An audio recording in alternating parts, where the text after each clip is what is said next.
Okay, Chapter 11 is about crisis communication, and you have had lots of examples around you the last few years about how not to do crisis communication.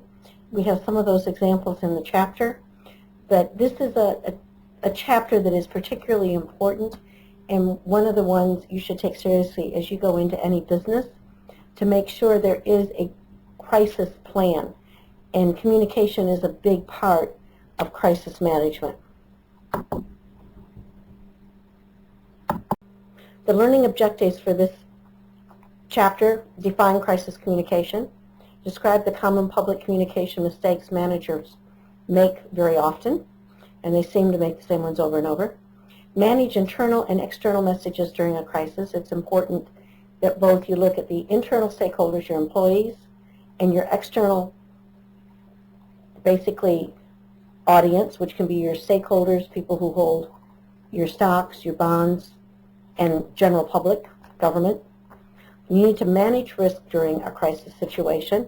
Basically, you don't want to promise things you can't come through with or not do things you can do.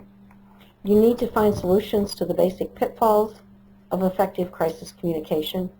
And then we've got types of crises and management lessons that basically you can learn from. So hopefully you won't ever repeat any of these problems that other people have done already. There are all kinds of crises. There's natural disasters such as hurricanes, floods, tornadoes. There are product or service problems where you'll have a product that for some reason isn't safe and you have to recall. There's personnel problems, particularly if you have unions. Many times you will run into personnel difficulties. There's political or social upheavals, and these could even be things like terrorist activities, like 9/11 or Boston here recently. But political or social upheavals in certain areas of the country, by state or by city, or it can be federal. I mean, right now we've got an administration that has a number of political problems that it's facing, and these are all crises. And it's very interesting to look at how the Obama administration has handled them. During his first term in office, everything was Bush's fault because he took over a horrible situation. Nothing was his fault. It's been very interesting this time around. It's that he doesn't know anything, and the Attorney General Holder doesn't know anything. And it's very interesting how somebody who's in charge, who is, quote, the leader, doesn't know anything. These are not the ways to handle crises. And it's very obvious that the White House does not have a true crisis plan. And then ethical problems. Basically, when people are unethical, and we went through what ethical problems are in another chapter, in the ethical chapter, these can cause crises that then have to be dealt with.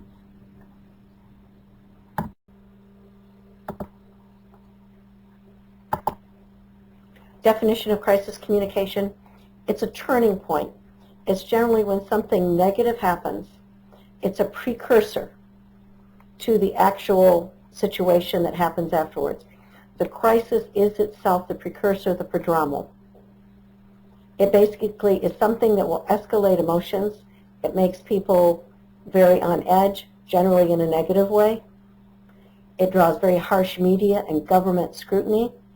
This is where it's very important to have good relationships, because the better your relationships are, the more forgiving the media or the government may be. It disrupts your daily business operations to where you can't do business as usual. And it can tarnish the business's image or the image of its executives.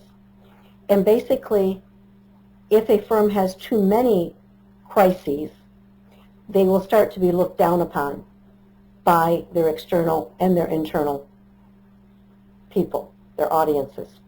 So it's very important that you don't tarnish your image. And it's one of the reasons why many times when there is a crisis, whoever's the top executive steps down to basically get rid of that negative image and put somebody in who can, quote, turn the whole situation around. And generally, if there's a crisis, you're going to have a drop in profits because you don't have business as normal. It's almost impossible to keep things going. Some common crisis mistakes: failure to unify managerial empathy.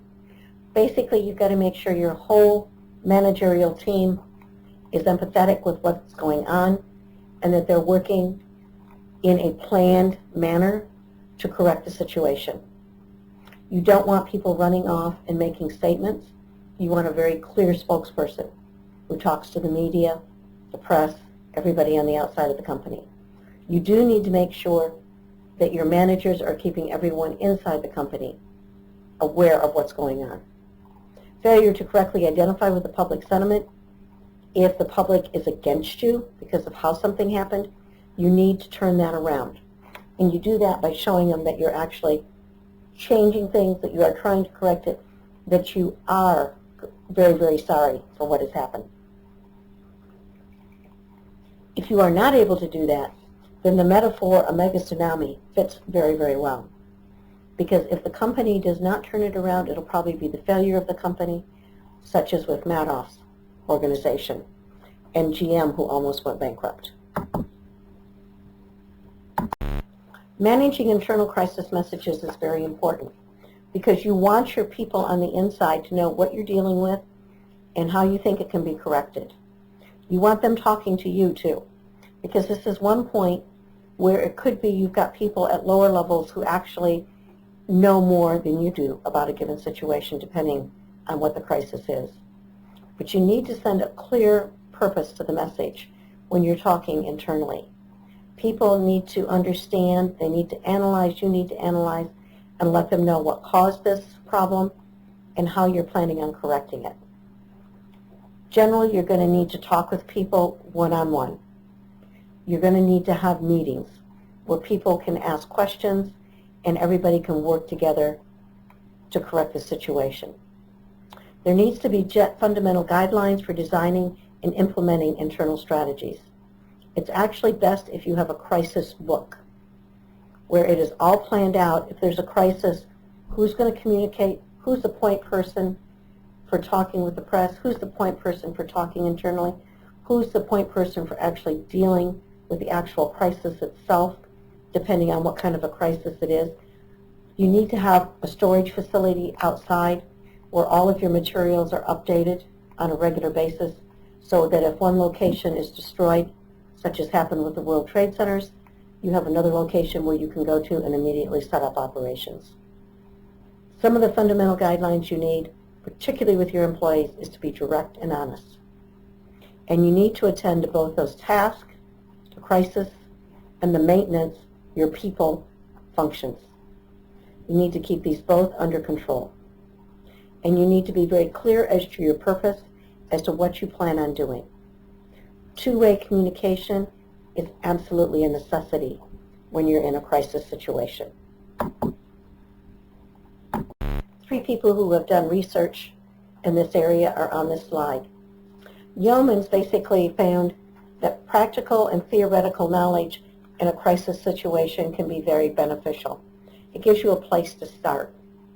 He found that you need to have a very integrated perspective when it comes to business communication, management communication, corporate communication, and organizational communication.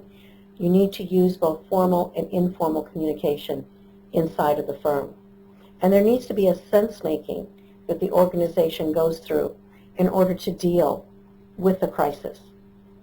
Franson and Johansson basically did research that dealt with the relationship between the organization and the employees, and that it's very important that the people understand and that there's stages so that you can go, okay, this is the first thing we do, this is the second thing we do. This is one of those places where having an actual plan in a book that people can refer to is very beneficial. You need a very integrative approach across all functional areas. The third study was done by Welch and Jackson, and organizational success is crucial because if you do not successfully come through the crisis, your firm is going to fail to exist, and there's going to be an awful lot of people out of a job. So it's one thing the employees need to understand is that during a crisis, everyone must be engaged, and there's probably going to need to be a lot of overtime until the situation is cleared up. Just think about the BP crisis that happened in the Gulf a couple of years ago. And as you think about all of these things, it's very important. It's very important to be honest internally. It's also important to be honest externally.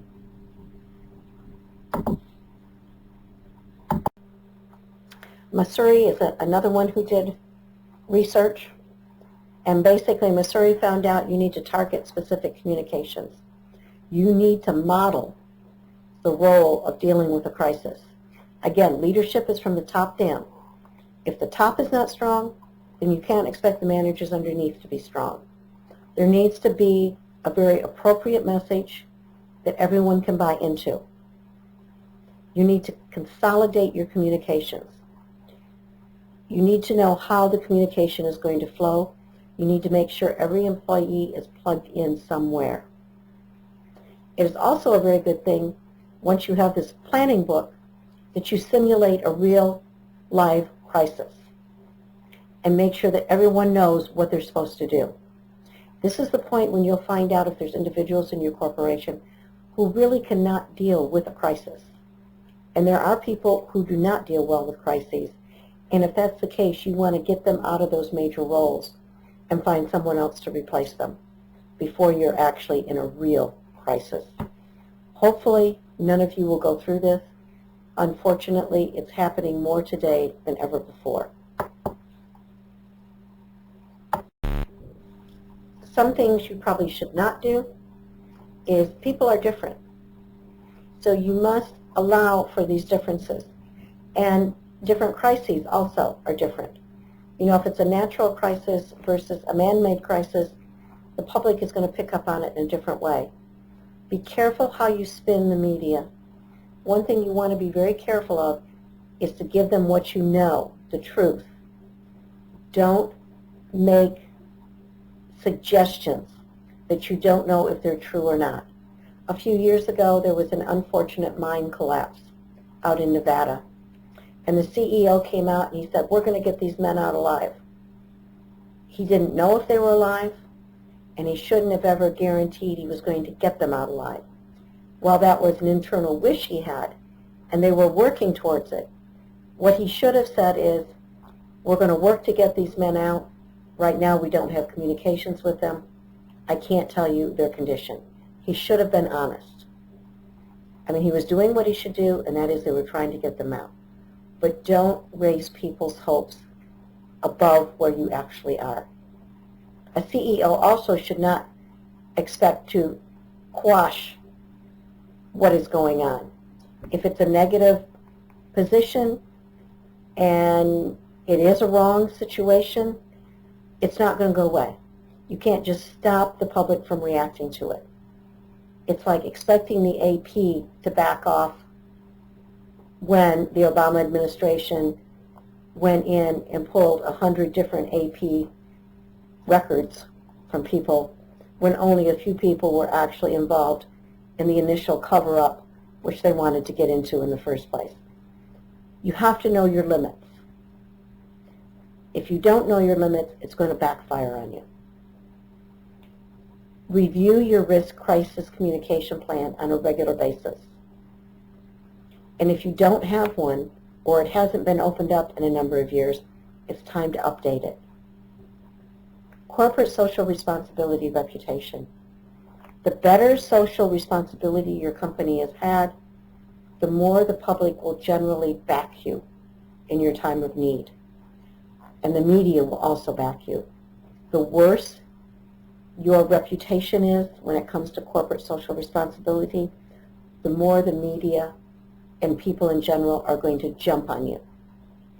So it's an important thing. You need to keep up that relationship constantly. Parts of a crisis plan. First, how to control the situation. And basically, you should have some scenarios within your plan.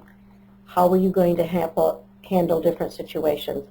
Be it a fire, be it a natural disaster, be it terrorists. And one of the things many times putting this plan together will do is tell you if you have weak areas that you need to strengthen, particularly as it happens to deal with terrorism. Figure out how to gather information quickly. Who are going to be the point people who are going to feed information back to the crisis team? Who's going to make up that centralized crisis team? And where will everyone meet? Where is going to be the center for the crisis management team to meet? How do you communicate early? How much can you say? And remember, it needs to be honest. Who should you communicate with first? Of course, you've got all your stakeholders. You've got your employees. You've got your stockholders. You've got the public. You've got the government. You've got the media. So you need to decide how you're going to communicate with each of those groups. And you need to make sure that it's a consistent message you're sending out. Media can help you or they can hurt you. If you have a good relationship with the media, they may be willing to overlook certain things that have happened as far as blaming the company for their happening. If you've had a number of these kinds of crises, then the media and the public are going to start coming down on you and start saying it's your fault that it's happening. Another thing you need to do is figure out how you can keep your business operating, because you still need money to come in order to take care of the crisis and get everything back up and running again. So all of these facets need to be part of your communication plan. And you need to revise it on a frequent basis because people come and go, things change, and you need to have some simulations, I would say at least every 2 years. So everyone is very comfortable with the plan and it becomes a very automatic operation when it happens. One of the worst things that can happen during a crisis situation is the slip of the lip.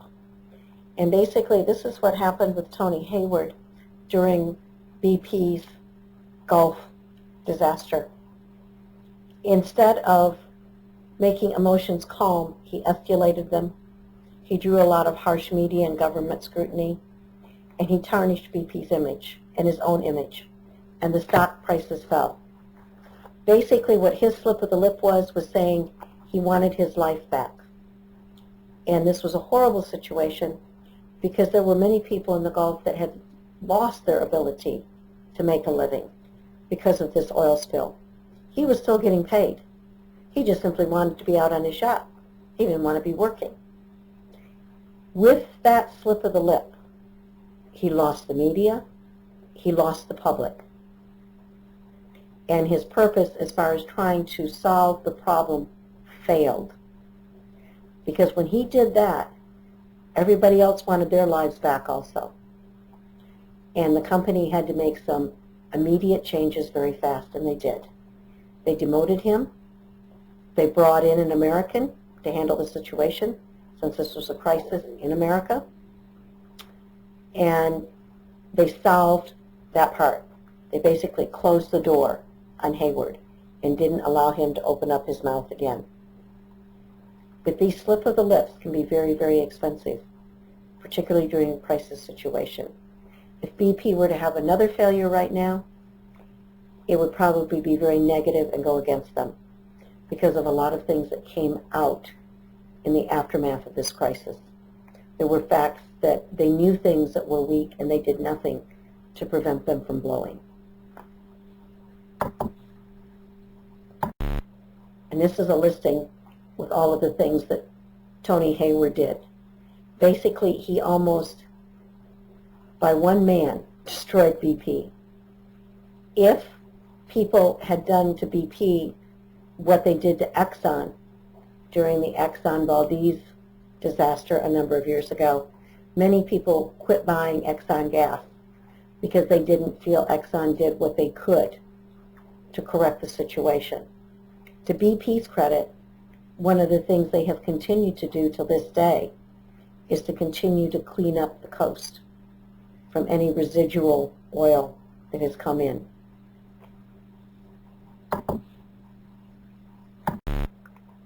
When you're trying to determine during a crisis how you're going to communicate, there's a number of things you can do. You can build an argument, a relationship between what's going on and how that may be good or bad, what you plan on doing about it. Basically, an argument would help people understand the situation. You can be very persuasive by influencing the people to agree with you. You can use deductive syllogisms, which are logical arguments with primary and secondary premises and lots of information. You can use an ethymeme, which is a form of inductive syllogism, where the premises include visible and missing links. Basically, you try with this to fill in some of the information that may not just make sense or appear quickly to the individuals on the outside, things that you may understand very easily on the inside, but aren't so quickly seen on the outside. Then you have Tulemann's model, which considers reservations or counter-arguments that are contrary to the advocate's claim.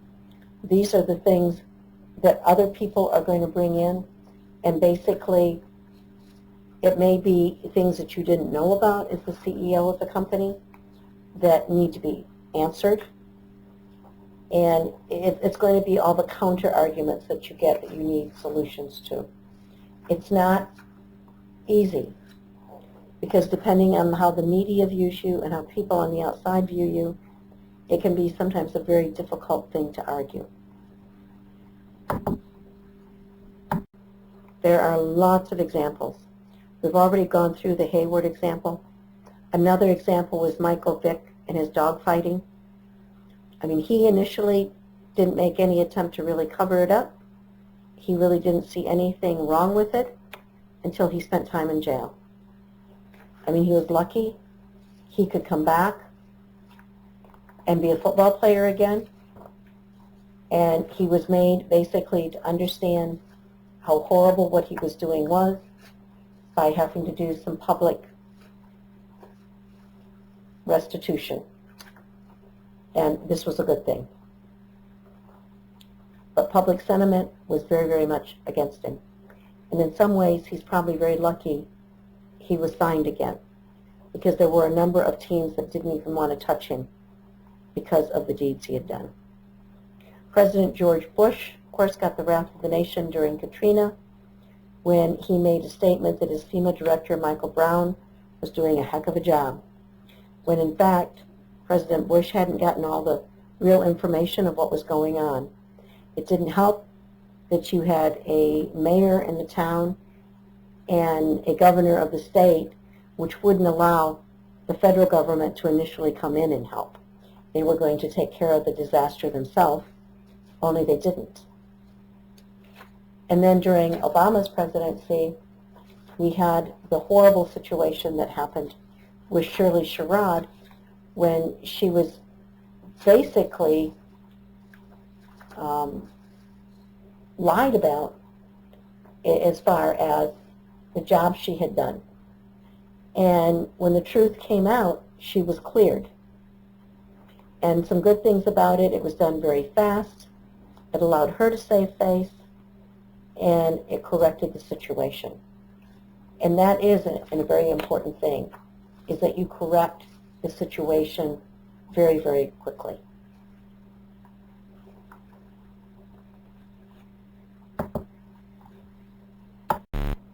It's very important that you unify your managerial empathy, and it must present a common front. And this is one of the things during the Mrs. Sherrod situation that happened. The people that should have been held accountable were. The rest of the people came together in support and showed what happened and why what happened was wrong, and it was cleared up very, very quickly. Executives must feel the pain. You can't be a Hayward and say you want your life back. As an executive, you need to feel as much pain as the people who are having to deal with what your company caused. He shouldn't have had a life. He shouldn't have had a vacation. He should have had no time off until everyone on the coast basically was back at work. The Gettysburg Address is one of the most excellent speeches that was ever done in the face of a crisis. Most of us memorize parts of this address when we're in middle school. It's good to take a look at these good speeches because they teach us a lot about crisis management. Read through this Gettysburg Address, it's in your book, and look at his allusions, his reference to historical events, how we got here, the litterates, which is the obvious by denying its opposite that he used, the tautologies, the repetitious use of words, and repetitious use of words can be positive or negative, so you need to be very careful in how you use tautologies. Metaphors, referring to one thing as another, can be very powerful. And then the impassioned hyperbola, using your rhetoric to exaggerate or heighten your audience's emotional feelings for what you are saying. The Gettysburg Address probably shortened the war. It probably saved a lot of people's lives. I mean, it was one of the most deadly battles that was to take place during the Civil War. Or if you live in the South, the War of Northern Aggression. As you read through that Gettysburg Address, look at the visual images that he portrays, how his statements lessen the sting for any backlash, for anybody to disagree with him. He's using pictorial language. He's putting pictures in people's minds. And he's empathizing with the public sentiments. The public wanted this war over. And he uses very rich and colorful language. His words were chosen very carefully. They weren't just thrown together. We have 9 types of crises and 9 lessons in management that you can basically learn for each of these. Public perception is very important. How the public feels about you and how quickly you can turn them around and get them on your side, that you are the good guy and not the bad guy in the situation, is important. This is where you need to find your roots. This is where your plan that you did and basically went through and tested is going to be very important to you. 2, sudden market shift. Quiz your customers, find the problems, and respond. The quicker you can respond and solve the problem, the quicker the market is going to be willing to forget it. 3, product failure. Whenever there's a product, you need to make sure you go out and you take care of it. If you have toys that were produced with leaded paint and it affected children, you need to go out and take care of every one of those children without being required to do so and without having to go through lawsuits. Basically, you need to walk away and make sure there's not going to be reoccurrences of these things. And you need to walk away by handling it. Top management succession. Basically, you need to make sure you have the right people in the right spots.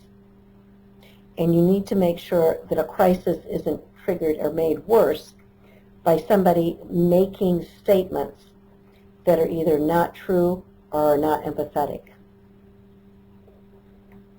You need to make the money that is going to run out during a crisis, you need some control on it. And basically you can stop the hemorrhaging by being proactive. Yes, it's still going to cost you money, but the less you're in court, the more you take care of it internally, the less expensive it's going to truly be to you. And the idea that twine is stronger than string. Basically, pull in your suppliers and your partners and help them, help you solve this crisis. Get a synergy between all of these people. That's why it's so important to have all of your employees on the same wavelength. And having a communication plan during a crisis is a very important way of doing that. Industrial relations. Basically, make sure you're talking to everyone. Make sure everyone within your organization knows what's going on. And if something's going wrong, let them know it so that the problem can be solved. This was a major problem during BP because they had a hard time basically stopping the leak. Things they were trying didn't work, which means they didn't have a plan for a valve blowing. And they needed to have had that plan in place before one actually blew. Hostile takeovers. These are generally situations where you have to decide if you can rebuke the takeover or if in fact it's going to happen. And if it's going to happen, probably you might as well go along with it and make it as positive as possible. Adverse international events. We have a lot of those going on in the world right now. In the Middle East, in Greece, there's just lots of international events that are very negative. And basically, if you are in some of those countries, one of the things you have to ask yourself is, do we continue or do we move our operations out of the country? And it's not going to be a very quick or a very easy decision to make. Regulations and deregulations. Basically, are you following regulations? Are you asking for things to be deregulated? Has the international climate changed that you need to deregulate something? Who do you go to get that done? But basically, you need a crisis plan in place to help when these crises do happen. Because some companies are lucky and will never have a major crisis, but it will happen way too often for other organizations. And the only thing you can do is try and prepare for it and then be very positive, very upbeat, and take care of it when it does happen.